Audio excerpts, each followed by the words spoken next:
마태복음 그 11장 15절에 보시면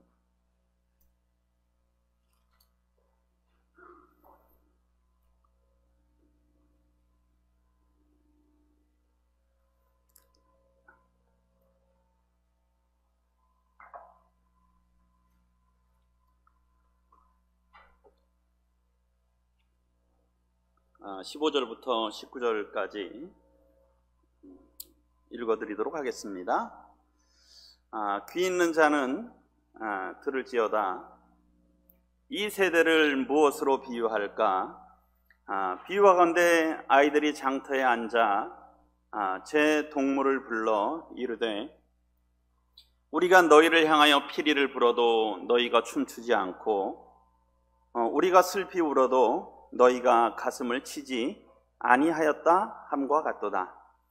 요한이 와서 먹지도 않고 마시지도 아니하매 그들이 말하기를 귀신이 들렸다 하더니 인자는 와서 먹고 마시매 말하기를 보라 먹기를 탐하고 포도주를 즐기는 사람이요 세리와 죄인의 친구로다 하니,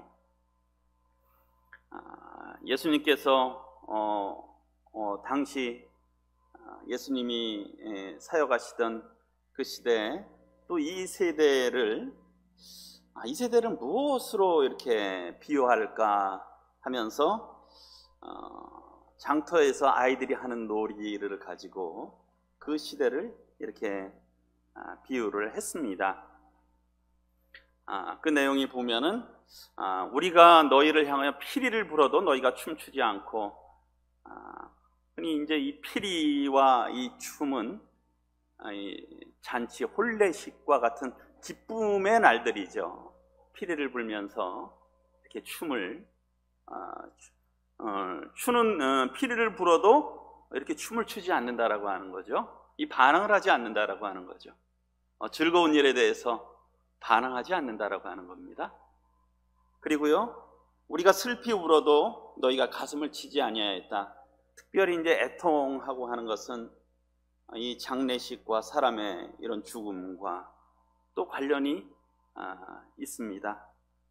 또 이런 어떤 슬픈 일, 애통한 일을 이렇게 들어도 거기에 대해서도 반응하지 않는 거예요.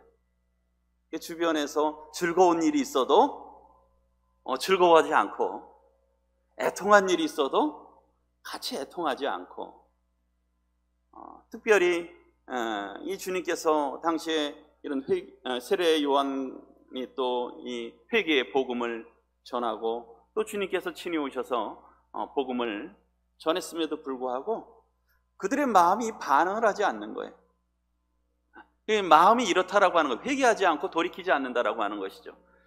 즐거운 소식에도 반응하지 않고, 애통한 소식에도 반응하지 않고, 그런 것들에 대해서 이 무관심한 겁니다. 아주 마음이 이렇게 딱딱한 거죠. 그것이 예수님께서 그 세대에서 이 세대에 대해서 어떻게 비유할까 할 때 이런 말씀을 하셨습니다. 그리고 이제 또 요한, 그러면서 계속 말씀하시면서 요한이 와가지고 이런 마시지도 아니하며 그들이 말하기를 요한이 귀신 들렸다 이렇게 비난을 하고요. 또 예수님께서는 와서 먹고 마시매 또 말하기를 먹기를 탐하고 포도주를 즐기는 사람이다. 그러니까 이래도 비판하고요, 저래도 비판하고, 그러니까 굉장히 이 무정한 시대고요, 마음이 딱딱한 시대고, 굉장히 이런 비판적인, 그러면 이거 뭐 어떻게 할 수 방법이 없잖아요. 이래도 비판하고 저래도 비판하고, 슬픈 일에 대해서도 무감각하고 즐거운 일에 대해서도 무감각하고, 그런 시대가 이 시대에 대해서 예수님이 이렇게 책망을 하셨습니다. 그런데 이게 참 생각하면서 이게 오늘날의 이런 시대가 아닌가 하는 그런 생각이 들고요. 또 과연 저의 마음은 어떤가 하는 그런 생각도 참 해보게 됩니다.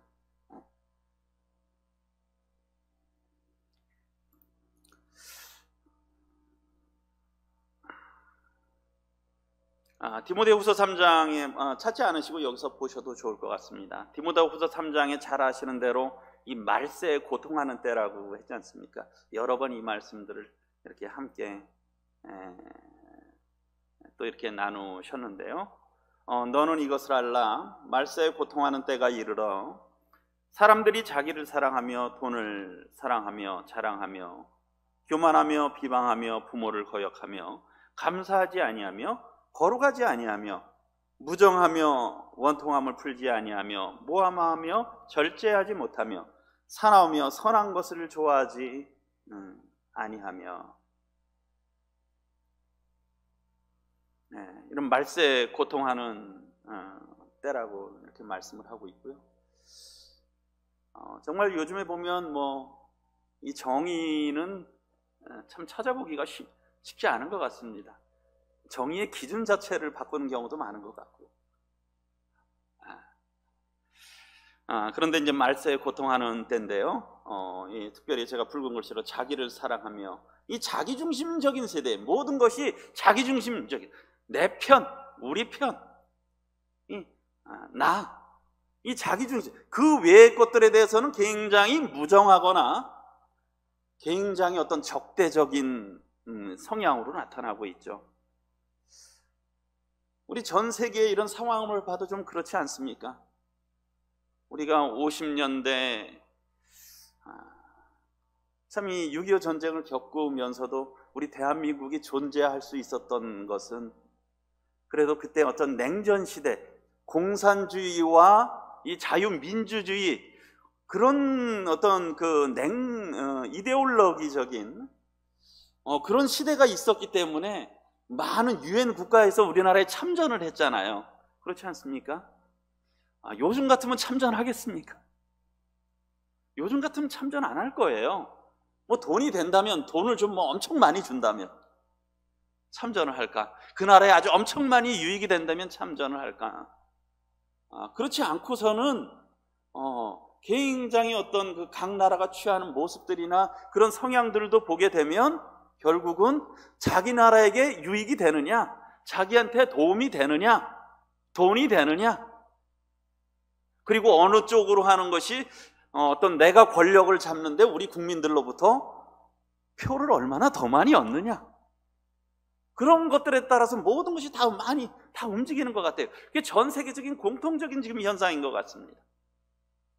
굉장히 어떤 자기중심적인, 또 자기 나라 중심적인 그런 부분들로 다 가고 있다라고 하는 것이죠. 그러다 보니까 어떻겠습니까? 자기를 사랑하면 사랑할수록 어때요?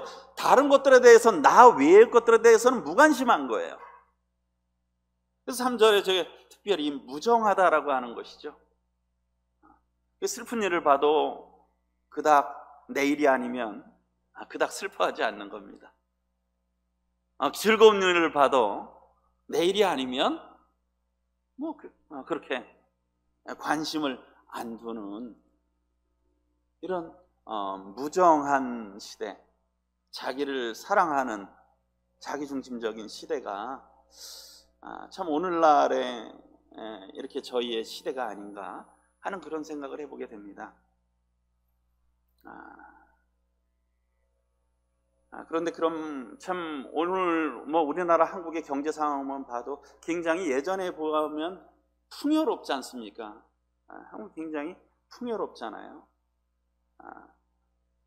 이런 즐길 것들도 많고, 그런데 이렇게 상대적으로 또 외롭고 힘들고 어려운 분들은 이렇게 많은 것 같아요. 마치 우리 홍수 때 먹을 물이 없다 그러잖아요. 홍수 때 먹을 물이 없고,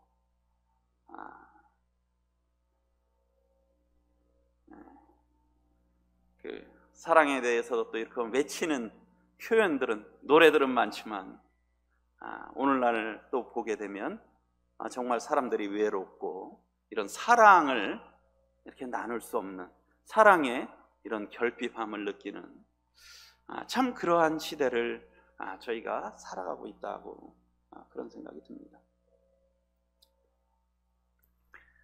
그랬을 때 우리 이사야서 58장 말씀 보시겠습니다. 이사야서 58장.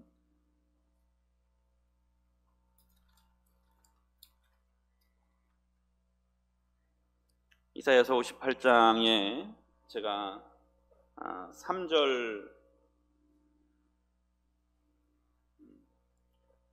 3절부터 12절까지 한번 읽어보겠습니다. 우리가 금식하되 어찌하여 주께서 보지 아니하시오며 우리가 마음을 괴롭게 하되 어찌하여 주께서 알아주지 아니하시나이까. 보라, 너희가 금식하는 날에 오락을 구하며 온갖 일을 시키는도다.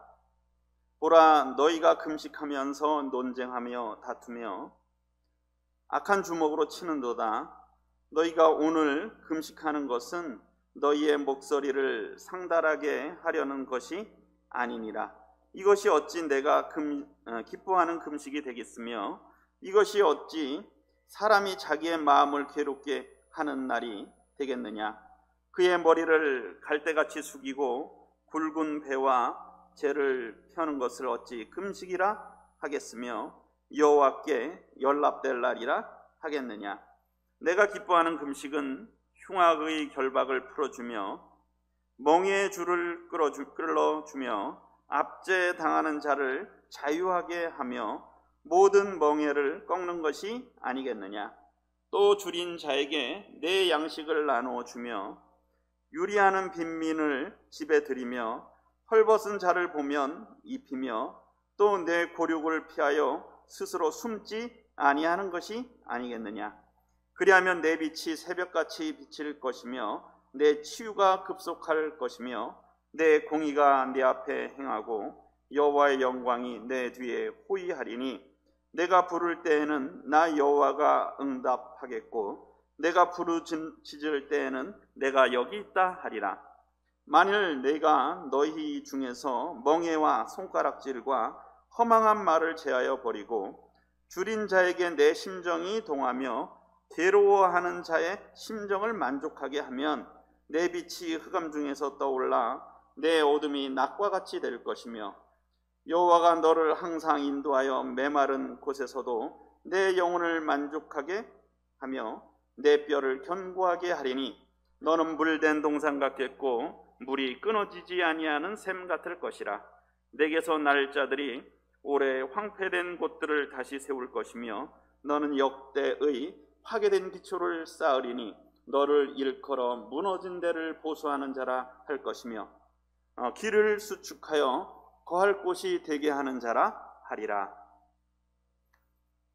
여기에 좀 제목으로 하나님께서 기뻐하시는 이 금식, 하나님께서 특별히 남왕국 유다 백성들의 이런 외식적인 이 신앙을 이렇게 책망을 하고 있습니다. 참 그들이 금식을 하고 있고 하나님을 바라본다라고 하는데, 그러면서 여기 제가 킹 제임스 버전 흠정역으로다가 조금 더 이렇게 이해하기가 조금 더 쉬운 것 같아서 여기 띄웠는데요. 3절 보면 그들이 말하기를 우리가 금식하였으되 어찌하여 주께서 보지 아니하시나이까. 이렇게 하나님을 찾고 이렇게 금식을 하고 있는데 왜 하나님께서 우리의 이런 금식을 이렇게 받아주지 아니하시고 또 하나님께서 역사하거나 응답해 주지 아니하십니까? 라고 이렇게 반문을 하는 거죠. 우리가 우리 혼을 괴롭게 하였으되 어찌하여 주께서 알아주지 아니하시나이까 하는도다. 그렇게 말은 금식을 하는데 왜 하나님께서 몰라주실까? 이제 그런 거에 대해서 하나님께서 보라, 너희가 금식하는 날에 너희가 쾌락을 찾으며 너희를 위하여 모든 수고를 강요하는도다.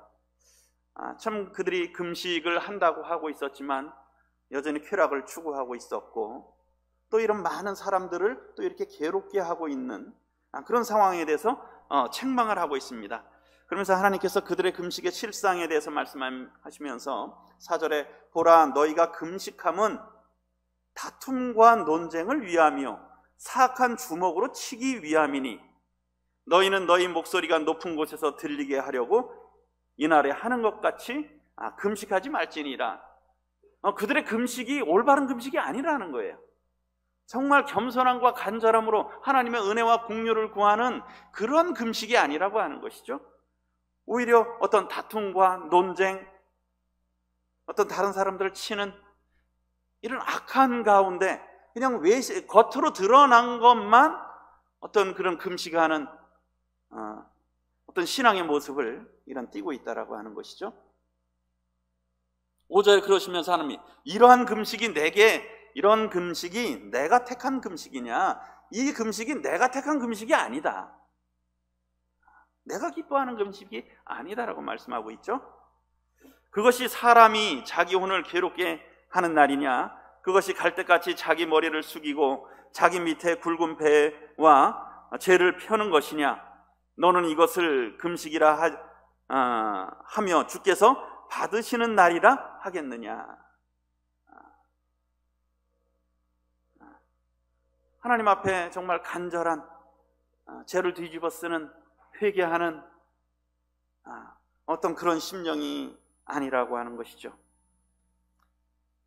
6절에도 보면 내가 택한 금식은 이것이 아니냐, 그러면서 하나님께서 기뻐하시는 금식이 무엇인지 이렇게 말씀을 하고 계세요.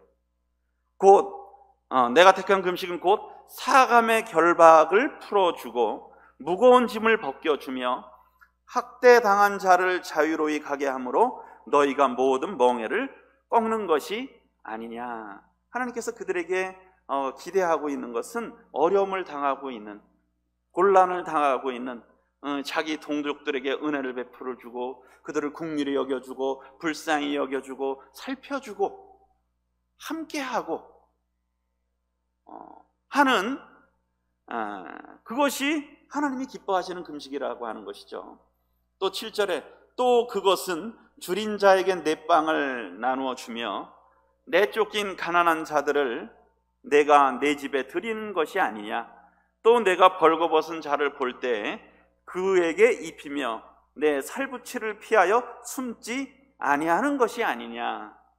그들의 실질적인 필요들을 이렇게 채워주고 그들의 아픔과 고통과 주림을 이렇게 함께하는 것이 참다운 하나님의 금식이라고 하는 것이죠. 그렇게 할 때 8절에 그러한 금식을 할 때 내 빛이 새벽같이 쏟아지고 내 건강이 신속히 솟구치며 내 의가 내 앞에서 나아가고 주의 영광이 내 후이대가 되리니 이럴 때 하나님의 회복이, 하나님의 은혜가 너희들 가운데 있겠다라고 하는 것이죠.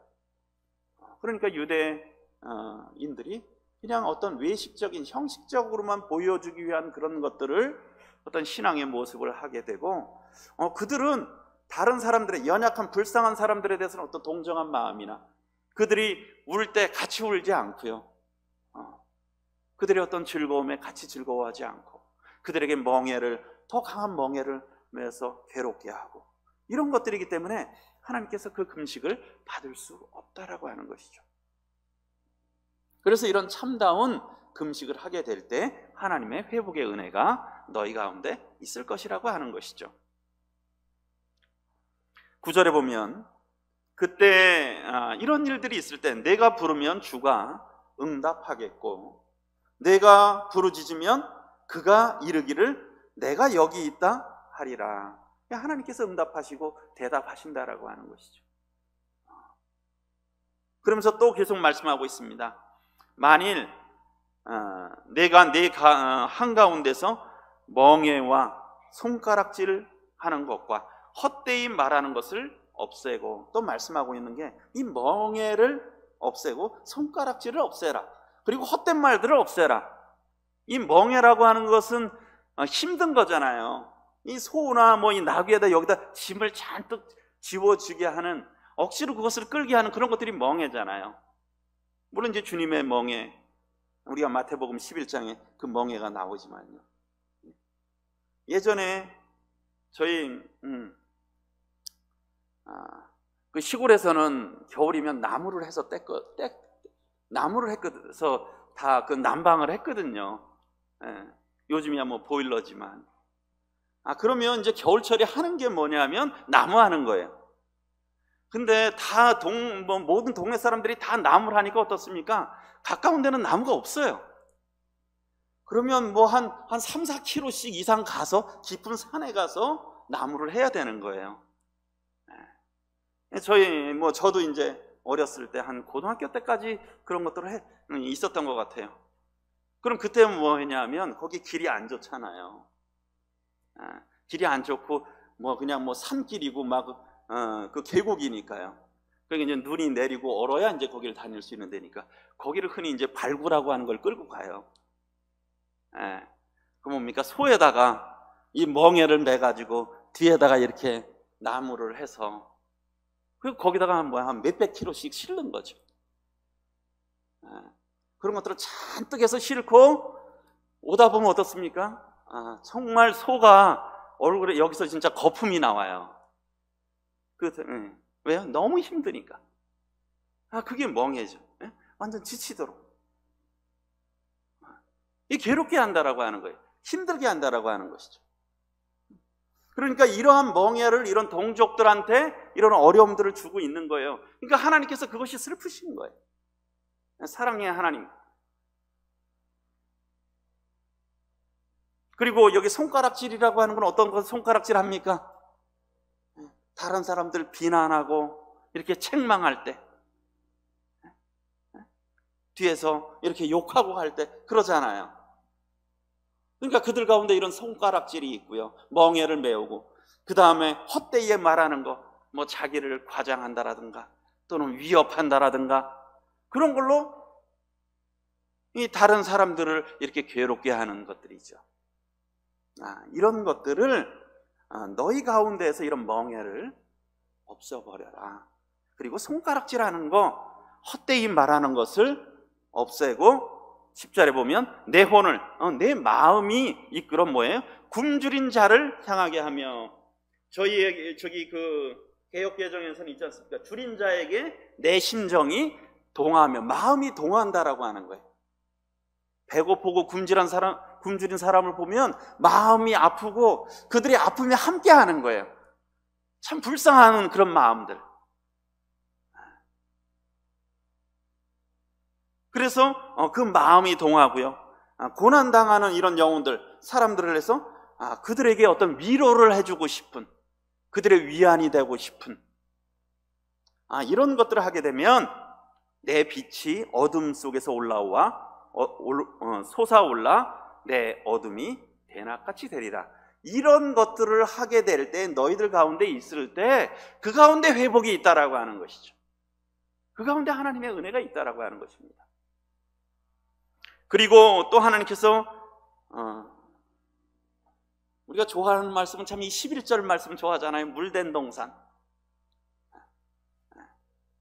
그럴 때 또 주가 너를 항상 인도하여 가뭄 속에서도 내 혼을 만족시키시며 내 뼈를 기름지게 하리니 너는 물된 동산 같고 물이 끊어지지 아니하는 물샘 같으리라. 그럴 때 그러한 은혜와 사랑을 베푸는 자들에게 하나님께서 항상 인도하신다라고 하는 것이에요. 그렇게 사랑과 은혜를 베풀고 섬기는 그런 사람들에게 왜요? 그렇게 하니까 하나님께서 더 많은 축복을 해주시는 거예요. 그런 것들을 공급해 주시는 거죠. 잠언에 보면 남을 윤택하게 하는 자는 윤택하여지리라 라고 하는 말씀이 있지 않습니까? 다른 사람들을 윤택하게 하는 사람들에게는 하나님께서 더 윤택하게 해주시는 거예요. 그게 모든 부분이 참 그런 것 같습니다. 저희가 말씀을 깨달아도요, 그게 저만 계속 갖고 있으면, 그리고 이걸 나누지 않으면 그런 것들이 더 이상 잘 채워지지 않는 것 같아요. 그런데 그런 것들도 어떻게 됩니까? 같이 나누고 또 다른 분들에게 유익을 주면 어때요? 그런 것들을 또 나누면서 저에게도 유익이 되고요, 또 주님께서 또 나눌 것들을 또 주세요. 이 물질도 그렇고 모든 부분들이 그런 것 같아요. 우리가 어디에 이렇게 섬기고 사랑을 베풀 때 또 하나님께서 그게 필요하시잖아요. 그러니까 하나님께서는 직접 역사하시는 것보다 사람을 통해서 하나님의 일을 해가시는 걸 보게 돼요. 그러니까 그 사람이 이제 축복의 통로가 되는 거죠. 그러니까 하나님께서 그러한 사람을 항상 인도한다라고 하는 거예요. 가뭄 속에서 물이 없는 데에서도 만족을 주신다라고 하는 것이죠. 참 우리가 주님의 일을 하게 될 때, 주님이 기뻐하시는 일을 하게 될 때, 때로는 그것이 피곤하고 뭐 경제적으로도 어떤 것들도 이렇게 없어지는 걸지 몰라도 그 가운데서 기쁨을 경험하게 부분들이 참 많잖아요. 하나님의 은혜가, 하나님이 또한 어떤 기쁨을 주시고 우리의 마음을 새롭게 하시는 거죠. 이 만족감을 주시는 거예요. 오늘 아까 말씀드렸듯이 우리나라 굉장히 풍족하지 않습니까? 예전에 비하면 우리 70년대나 60년대에 비하면 풍족한 거 아닙니까? 그렇지 않아요? 옛날 같으면 요즘에 5월 달이면 막 이 보릿고개라고 하는 때 나올 때 아니겠습니까? 참 어려운 때잖아요. 근데 그건 지금 다 추억이 됐잖아요. 그럼 지금 과연 옛날보다 더 풍요롭냐? 우리의 심적으로요. 정서적으로 풍요롭냐 했을 때 그거는 또 딴 얘기인 것 같아요. 먹을 것으로는 풍요로워요. 근데 우리의 심적으로는 풍요롭냐 하는 건 그것은 또 아닌 것 같아요. 그래서 하나님께서 이 가뭄 속에서도 우리의 영혼을 만족시키신다라고 하는 것이죠. 그 다음에 너의 뼈를 하나님이 기름지게 하시겠다. 우리가 나이가 드시면 그러잖아요. 뭐 뼈에서 기름이 빠진다고요. 골다공증도 사실 그래서 생기는 거 아니겠습니까? 기름이 빠지니까 사람을 지탱해 주던 게 자꾸 빠져버리는 거예요. 건강도 약해지고 마음도 약해지고. 그런데 하나님께서 내 뼈를 기름지게 하시리라. 이 하나님의 약속이지 않습니까? 그래서 너는 물된 동산 같다. 동산이 있는데 거기 계속 물이 되어 있으면 어떻게 했습니까? 끊이지 않는 물이.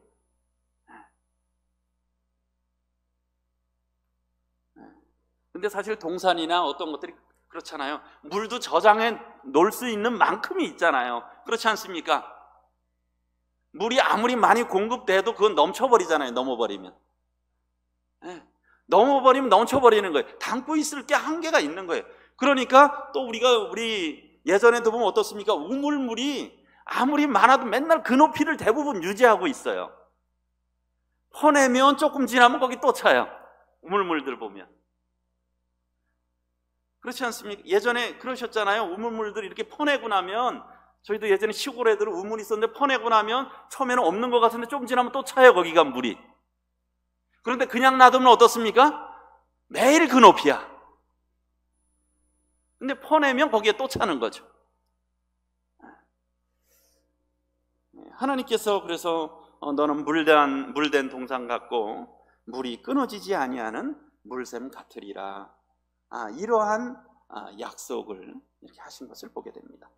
또 12절에 보면 또 내게서 나올 자들이 오래되고 폐허가 된 곳들을 건축하며 너는 많은 세대들의 기초들을 일으켜 세우리니 사람들이 너를 일컬어 무너진 곳을 보수하는 자라 하며. 물론 또 이 말씀은 이스라엘이 또 이런 바벨론의 앞으로의 포로 됐다가 다시 또 회복하는 부분, 또 그리스도께서 오셔서 회복하는 부분, 그런 부분들을 또 함께 또 말씀하고 있지만, 또 여기서 이렇게 또 교훈을 받게 되는 것은, 그래서 내게서 나올 자들이 오래되고 폐허가 된 곳들을 건축한다. 그리고 너를 무너진 곳을 보수하는 자라 하며, 그런 칭찬을 듣는다는, 무너진 데 보수하는 자.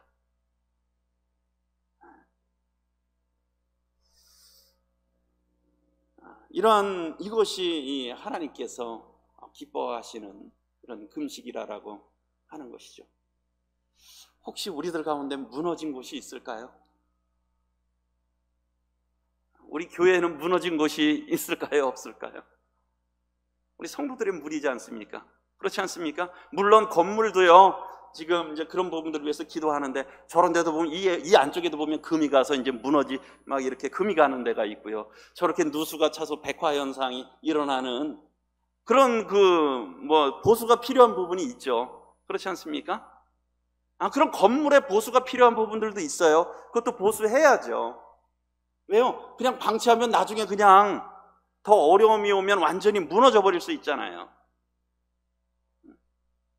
우리 몇 년 전과 같은 지진이 다시 울산에 오면 어떻게 되겠습니까? 굉장히 위험해요. 울산 여기 지금 벽들이, 여기 한번 보시면 이 안에 금이 한 1cm 정도 갔어요. 저 추영재님 사무실도 보면 삥 돌아가면서 다 금이 갔어요. 그것들 보수를 해야 됩니다. 왜요? 또 어려운, 이렇게 또 이런 아까 말씀드린 지진이나 그런 것들이 오면 굉장히 위험한 상황이죠. 그래서 보수를 해야 되는데, 또 그 외에도 우리에 보이지 않는 이런 실적인 외형적인 건물도 있지만 이 교회가 성도들로 구성되어 있지 않습니까? 각각 성도들이 모인 곳이 교회잖아요. 그래서 참 이 교훈을 생각하면서 우리의 터나 집은 무너져 보수할 것은 없는가? 저 그런 생각도 해보게 됩니다. 지금 어디가 이렇게 연약해져 있는 부분들은 없는가? 또 저 자신도 역시 마찬가지고요. 저희 가정도 물론 마찬가지고요. 그리고 이 울산 중부 교회는 또 어떤가? 참 모든 성도들이 다 아주 연합돼서 하나로 다 모여 있는가? 아주 빈틈없이 꽉 차 있는가? 여기에 이 벽에 왜 그렇게 물이 잘 들어오는지 저는 처음에 잘 몰랐어요. 근데 처음에 이런 그 자재 자체가 그 물을 막을 수 있는 그런 것들이 아니더라고요. 이 내벽과 외벽 사이가 비었어요. 우리 나중에 성도님들 주의 있게 보시면 이 밑으로 저 아래쪽으로 들어가면 보면 한 손가락 굵기에 구멍들이 뻥뻥뻥 나 있는 거 보셨습니까? 못 보셨습니까? 아마 7, 8년 전에 여기 비가 엄청 왔었어요. 근데 예배당 안으로다가 1층으로 물이 그냥 한강이 돼버린 거예요. 그게 왜 그러냐니까 벽 사이로 물이 들어간 거야. 그 물이 이 안으로 내부로 들어온 거예요. 그래서 그거 빼려고 우리 저 뒤에 서영재님 계시는데 서영재님이 드릴로 돌아가면서 다 뚫었어요. 그러니까 거기서 물이 뿜어져 나오더라고요, 벽에서. 그럼 안전하겠습니까? 안전하지 않겠습니까? 이 벽이요. 그런 것과 마찬가지로 외형적으로는 괜찮아 보여도 과연 우리 교회의 영적인 상태는 어떨까요? 성도님들과 아주 진짜 잘 건축되어 있는지, 그런 것들도 저도 참 이런 생각을 해보게 됩니다. 혹시 약하게 해서 균열이 가 있고 틈은 벌어져 있는 데는 없는가? 그렇다 그러면 외형은 괜찮아 보여도 어떻습니까? 무너지는 건 하루아침이잖아요. 그래서 우리의 교회나 터나 이런 집에는 이런 무너져 보수할 곳이 없는가 라고 하는 그런 생각들을 이렇게 해보게 됐습니다. 그런데 이렇게 무너지고 금이 갔는데 혹시 제 자신은 이거에 대해서 너무 무관심하거나 무정하진 않은가? 이 무너져 가고 있고 지금 약해져 가고 있는데 괜찮겠지, 별일 있겠어? 지금 당장 눈에 보기에 괜찮은데. 그것은 저희의 어떤 영적인 그런 상태에도 마찬가지라고 생각이 들어요. 하나님의 책망을 받은 이런 유다의 백성들은 그래도 나름대로 우리 금식한다, 잘한다고 생각했을 거 아닙니까? 근데 하나님께서 그들을 강하게 책망하셨습니다. 저도 역시 하나님 앞에서 제 자신을 이렇게 잘 점검해 봐야 되리라 생각이 듭니다. 외형으로 드러난 거하고 하나님이 진짜 평가하는 거하고는 다르실 수가 있잖아요. 그래서 우리의 각자 그리고 과연 울산 중부교회는 어떠냐, 그리고 과연 나는 이러한 일들에 대해서 무관심하고 있지는 않은가?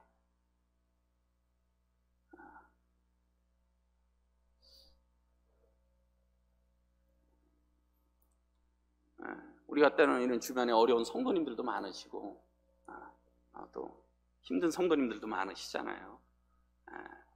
또 저희가 잘 알지 못하는 그런 부분들도 있고 그런 부분들에 또 무정하거나 참 이런 무관심하진 않은가 하는 또 제 자신에 대해서도 이렇게 반성이 됐습니다.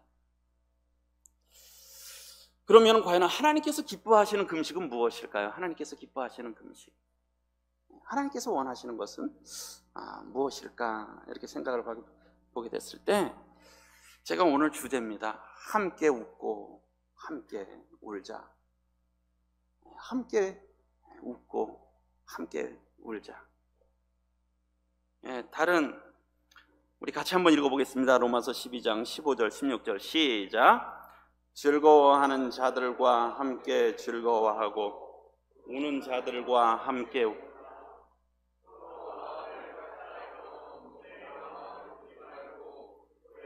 낮은 데 처하며 스스로 지혜 있는 채 하지 말라. 즐거워하는 자들로 함께 즐거워하고 우는 자들로 함께 울라. 우리가 남이 즐거워할 때, 다른 사람이 즐거워할 때 함께 즐거워하기가 쉽겠습니까? 안 쉽겠습니까? 우리 사촌이 땅을 사면 배가 아프다 그러잖아요. 사촌이면 가깝지 않습니까? 그렇죠? 사촌이면 가까워요. 근데 사촌이 땅을 사면 배가 아파요. 즐거운 일이 있는데 함께 즐거워하는 게 잘 안 되는 거예요. 생각만큼 또 이렇게 쉽지 않은 거죠. 그런데 어떻습니까? 이 부모는 자식이 잘 되면 즐겁습니까? 안 즐겁습니까? 정말 즐거워요. 제가 잘 된 것보다 더 즐겁더라고요. 자식이 잘 된 게. 그 차이는 뭐겠습니까? 이 사랑의 마음이라는 거예요. 사랑의 마음. 형제들끼리도 서로 누가 잘 되면 이 마음에 약간 이런 질투하는 마음이 있는 것 같아요. 근데 부모는 자식이 잘 되면 정말 기쁜 거예요. 내가 안 되고 오히려 자식이 잘 되기를 원한다라고 하는 것이죠. 그러니까 이 즐거워한다라고 하는 건 우리 마음에 정말 그런 사랑이 없으면 사실 안 되는 것이죠. 정말 주님의 마음이 우리 마음에 들어가지 않으면 안 된다라고 하는 것이죠. 그리고 우리가 우는 자들과 함께 울라. 우리 탤런트나 배우들이 참 연기를 잘하잖아요. 딱 어떤 상상하고 좀 지나면 눈물을 흘리지 않습니까? 근데 보통 사람들은 그렇게 하기가 쉽지 않잖아요. 그렇지 않습니까? 마음에 별로 울고 슬픔도 없는데 어떤 거 보고서는 잘 울기가 쉽지 않아요. 그러니까 웃는 것도, 함께 웃는 것도 쉽지 않고요, 함께 우는 것도 쉽지 않다라고 하는 겁니다. 그 마음이 어때요? 마음이 거기에 함께 하지 않으면, 그들을 정말 사랑하지 않으면, 동정하지 않으면 이런 일들이 이루어질 수 없다라고 하는, 그러니까 뭐예요? 이 마음에서 나온다라고 하는 것이죠.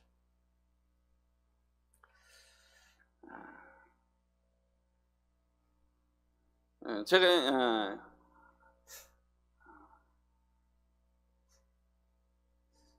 제 이 말씀을 이렇게 읽고 이렇게 생각을 하면서 이 복음 전할 때도 보통 이렇게 복음 전하러 가거나 또 어떤 때는 이제 성도님들을 만나기도 하지 않습니까? 그러면 예전에 주님 교제를 선히 인도해 주세요. 이렇게 주로 하나님께서 역사해 주세요. 이렇게 기도하고 나가죠. 근데 제가 이 말씀을 이렇게 들으면서 내 기도의 방식을 좀, 내용을 좀 바꿔야 되겠다 하는 그런 생각이 들었어요. 하나님, 뭐 어떤 구도자가 됐던 어떤 성도를 이렇게 만나게 될 때 제가 그분과 함께 즐거워하고 그분과 함께 울게 해주세요.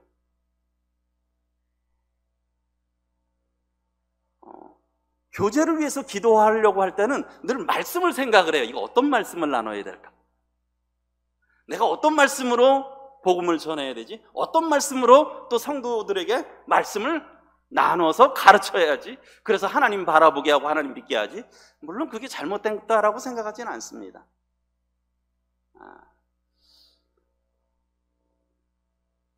그런데 참 그 이사야서 58장을 이렇게 묵상을 하면서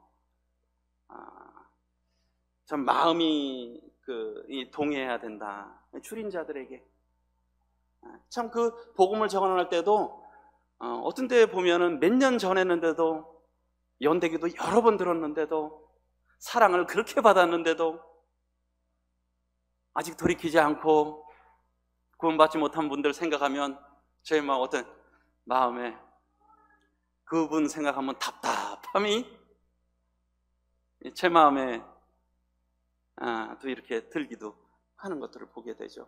때로는 어떤 성도들도 그럴 수도 있잖아요. 계속 연약해서 계속 어려운 가운데 빠지고 세워지지 못하고 한 것들 보면 벌써 구원받은 지가 얼마나 됐는데, 얼마나 많은 또 교제들을 나눴는데 아직도 그런 문제들에 빠져 있다니, 그 마음에 답답한 마음들이 들면서 가서 교제하게 되면 잘못하면 멍해를 주는 교제를 하게 되는 거죠. 마음의 부담을 팍팍 주는. 물론 그것이 하나님의 역사로 필요할 수가 있죠. 그리고 어떠한 교회 일들에 대해서 또 많이 함께하지 못한다라고 생각했을 때 뭐 그런 부분들에 대해서 마음의 불편함을 느낀다라든가. 근데 알고 보면 다 그러한 상황들이나 사정들이 있을 수 있다라고 하는 것이죠. 왜요? 그 마음에 있는 것, 가정의 어려움들을 사실은 다 모른다라고 하는 것이죠. 그리고 이미 교제를 하고 복음을 전하면 많이 들은 분들은 그 다음에 어떤 말씀 전할지까지도 다 합니다. 그렇지 않습니까? 성도가 누가 와서 교제하겠다 그러면 그 다음에 왜 나를 만나라고 하려고 했는지, 그 다음에 어떤 이야기 말씀을 하시려고 하는지 대부분 추측할 수 있는 경우가 많아요. 저도 예전에 복음을 믿고 믿어지지 않을 때 많은 전도 잘하시는 분들하고 상담을 했는데 딱 하면 이분 다음에 이 말씀 하시겠네, 그 다음에 이 말씀 하시겠네, 그럼 대부분 그렇게 가요. 그런데 돌아올 때의 마음은 어떻습니까? 저의 마음은 계속 답답하죠.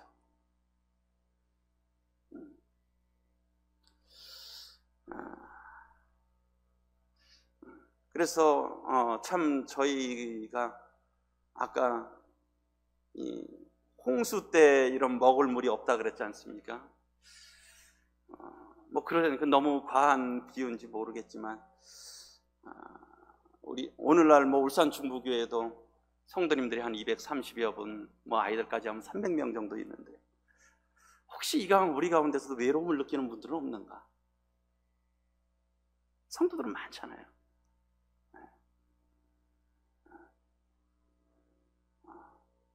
이런 사랑을 나누고 함께 교제할 그런 분들이 또 주변에 얼마나 있는가. 저희는 어떤 그러한 연합으로 하나가 되어 있는 것이 아름다운 교회의 모습이라고 이렇게 생각이 듭니다. 그랬을 때 참 저희들에게 또 필요한 것은 또 함께 웃고 함께 우는, 정말 마음으로부터 하는 그런 것들이 참 저에게 필요하지 않나 하는 그런 생각을 해보게 됐습니다. 그래서 10절에 보면 다시 이사야서 58장 마지막으로 보시면 줄인 자에게 내 심정이 동하며, 우리의 마음이 동해야 된다라고 하는 거죠. 가장 좀 불쌍한 힘든 사람의 우리의 마음이 이렇게 동해야 된다는, 같이 아파해야 된다라고 하는 것이죠. 그렇죠? 마음이 동해야 된다라고 하는 거예요. 그러니까 제 마음이 동해야 상대방에 있는 마음도 동하잖아요. 내 마음도 안 동했는데 상대 마음의 마음이 동할 수가 없는 것이죠. 그렇게 될 때 또 그것은 우리의 영혼에게도 만족함이 되고요. 그리고 12절에 있는 부분으로 너를 일컬어 무너진 데를 보수하는 자라 할 것이며, 우리가 교회에서 내가 과연 그 많은 무너진 데 중에 한 부분이라도 내가 보수할 수 있다면 우리가 그거는 쉽지 않습니까? 여기에 금 같습니다. 저기에 백화현상 나타나고 있어요. 그거는 참 말하기는 쉬운 것 같아요. 물론 그런 것들도 필요하죠. 그런데 우리가 또한 저거를 그럼 내가 가서 저거 닦을 수도 있고요. 이런 것들 보수하는데 내가 이 부분, 뭐 이런 부분들은 못해, 이런 부분들은 내가 할 수 있고. 혹시 울산 중부교회 예배당 말고도 또 성도들의 모임 가운데 참 무너진 데가 있다면, 참 이런 보수해야 될 곳이 있다면, 참 그런 걸로 인해서 어려움을 겪고 있는, 우리 알고 있는 어떤 그런 성도님들이 계신다면, 참 그런 분들을 우리가 또 에서 기도하고 또 만나면서, 물론 어떤 말씀으로 가르치는 그런 것도 좋지만 함께 울고 함께 웃는. 근데 참 하나만 더 말씀드리면, 참 함께 웃고 함께 우는 것은 지식이 없어도 되는 것 같아요. 그렇죠? 성경 지식이 많이 없어도 될 것 같아요. 우리가 누구를 가서 영적으로 교제해 준다면 어떻습니까? 부담이 먼저 팍 되잖아요. 전도 복음을 전하러 간다 그러면, 야, 내가 전도의 은사도 없는데 그분이 까다로운 질문하면 어떡하지? 또 어떤 성도님이 영적으로 어려움이 있다면 내가 가서 무슨 말씀으로 위로해주고 어떤 말씀을 해서 격려해주지? 부담되지 않습니까? 그런데 나는 기도하기를 그분을 만나서 함께 웃고 함께 울겠다 하면 누구나 다 할 수 있는 거 아니겠습니까? 그렇죠? 함께 울을 수 있는 건 누구나 다 할 수 있잖아요. 아무나 할 수 있는 건 아니지만 누구나 다 할 수 있는 거잖아요. 우리의 마음이 동하면. 내가 성경을 잘 몰라도요, 이런 어떤 상담의 경험이 없어도, 훌륭한 조언을 못 해주더라도 같이 할 수 있는, 공감할 수 있는 거는 누구나 다 할 수 있는 거예요. 그분의 얘기를 들어주고, 그분의 아픔에 대해서 함께 아파하고, 그분이 눈물을 흘릴 때 함께 눈물을 흘려주고, 그분이 기쁜 소식이 있을 때 함께 기뻐해주고, 그게 참 이 형제가 아닌가 하는 그런 생각을 해보고, 그거는 또한 누구나 이렇게 다 할 수 있다. 어떤 탁월한 은사나 경험이 있는 분이 아니라 누구나 다 할 수 있다라고 하는 것이죠. 그러면 누구나 다, 혹시 교회에 허물어진 데가 있다면, 부서지고 있는 데가 있다면 누구나 다 보수할 수 있다. 우리가 서로 보수하면 어떻습니까? 느헤미야 때 성벽을 다 이렇게 나눠서 쌌잖아요.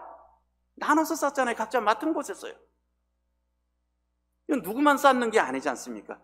왜요? 이 광대한 것을 어떻게 한두 사람이 다 쌓느냐 하는 것이죠. 우리 교회도, 울산 중부교회도 200명, 300명 가까운 성도들을 어떻게 몇몇 분이 다 돌아볼 수 있겠습니까?